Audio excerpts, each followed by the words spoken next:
usiwadharau wale hawana ajira, kwa sababu hiyo kazi wewe uko naye, hata hii mimi niko naye, inaweza kufanywa na Wakenya wengine 1000, lakini wao hawafanyi hiyo kazi kwa sababu wewe uko naye.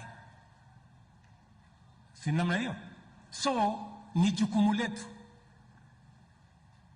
ya kwamba tupange sisi tulio na ajira vile wale ambao hawana ajira pia na wao watapata ajira, watapata nafuu. And that is why it is our collective responsibility. Na ndio mimi nataka niwaulize hapa Njabini tumepatiwa ekari 5.9 already in Njabini. Tumemaliza kuchora ile nyumba tutakuja kujenga hapa. Na hapa tukija kujenga hizo nyumba 500 tutahitaji vijana 1500 wa kutusaidia kujenga hiyo manyumba. Na hawa vijana 1500 ni wale wako hapa kati yetu.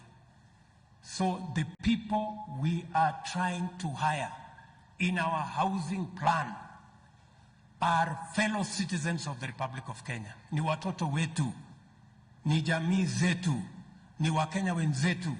Vile wewe uko na kazi, tafadhali tusaidiane.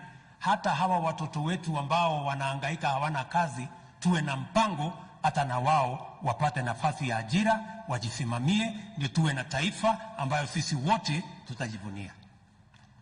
Tunaelewana watu wa Nyandarua? Hiyo ndio mpango mimi nimesema. Na mimi nauliza kwa unyenyekevu, ndugu zangu wa bunge, kuna mapendekezo ya budget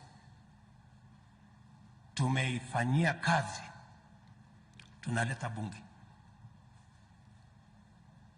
Na vile ndugu yangu former prime minister amesema ananijua sana, na ni kweli. Nasema ananijua, nitapiga kelele alafu nitatuliza.